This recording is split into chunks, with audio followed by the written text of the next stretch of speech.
तो बहुत सारे लोग शिकायत कर रहे हैं कि बैंक ने मेरी प्रॉपर्टी को कम कीमत पर बेच दिया, उसकी मार्केट वैल्यू अलग थी, उसकी मैंने वैल्यूअर से वैल्यू लगाई थी वो अलग थी और बेचा कम पर। वैसे तो ऐसा बैंक कर नहीं सकता है, क्योंकि बैंक के भी कुछ रूल्स होते हैं। जो मार्केट वैल्यू होती है उस पर बेचना होता है, या उससे 10% 5% कम पर बेचना होता है। ऐसा नहीं हो सकता कि आपकी 5 करोड़ की प्रॉपर्टी और 50 लाख 1 करोड़ में बेच दी गई।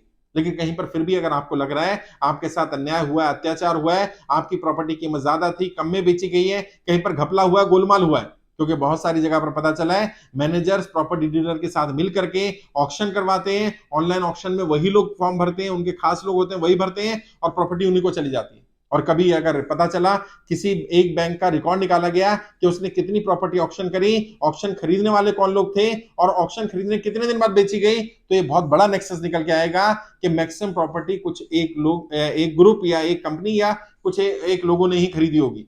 तो इसका मतलब कई बार गड़बड़ होती है। फिर भी अगर आपकी प्रॉपर्टी कम कीमत पर बेच दी गई है तो आप क्या कर सकते हैं, डीआरटीए में भी आप अप्लाई कर सकते हैं और डीएआरटी में भी कर सकते हैं। डीएआरटी क्या है? डीआरटी का अपीलेट अथॉरिटी है, जहां पर आप अपील कर सकते हैं। इसके अलावा आप हाई कोर्ट में भी अप्लाई कर सकते हैं, हाई कोर्ट में जा सकते हैं इस प्रॉपर्टी के केस को लेकर के कि मेरी प्रॉपर्टी को कम कीमत पर बेचा गया। और अगर आप ये साबित कर देते हैं कि आपके साथ धोखाधड़ी हुई है, या आपकी प्रॉपर्टी कीमत ज्यादा थी या ज्यादा कीमत मिल रही थी और बैंक ने कम पर बेचा है, तो बैंक के ऊपर भी केस होगा, आपकी प्रॉपर्टी वापस हो सकती है, या जो मार्जिन होगा वो पैसा आपको वापस मिल जाएगा। लड़ाई आपकी है, आपको लड़ना पड़ेगा, आपको एफर्ट करना पड़ेगा। ये ऐसा नहीं झूठा आरोप लगा दे। कई जगह पर क्या लग रहा है, पता चला कि 50 लाख की प्रॉपर्टी थी, 45 लाख में बेच दिया, वो झूठा आरोप लगा रहे हैं कि मेरी प्रॉपर्टी तो 1 करोड़ की थी, 45 लाख में बेची गई है, जबकि उसकी एक्चुअल वैल्यू 50 लाख की थी।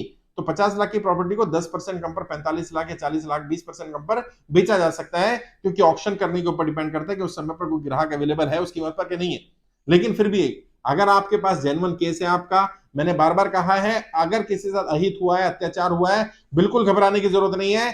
आपकी प्रॉपर्टी चली जाने के बाद भी आपकी प्रॉपर्टी वापस आ सकती है, रजिस्ट्रियां कैंसिल भी होती हैं हमारे यहाँ पर केस भी होते हैं, डिस्प्यूट प्रॉपर्टी डिस्प्यूट भी बनती है और डिस्प्यूट से बाहर भी निकलती है। अगर डिस्प्यूट हो जाएगी तो कोई खरीदेगा भी नहीं। तो उसको भी पता होना चाहिए कि अगर कोई डिस्प्यूट प्रॉपर्टी खरीद रहा है या प्रॉपर्टी में कोई डिस्प्यूट है तो पहले वो डिस्प्यूट क्लियर होना चाहिए।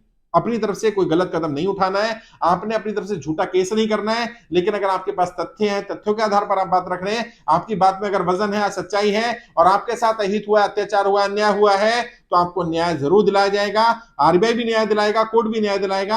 आप आरबीआई में भी कंप्लेंट कर सकते हैं, कोर्ट भी जा सकते हैं, हमारी टीम से भी मदद ले सकते हैं, हमारी टीम भी आपकी मदद करेगी।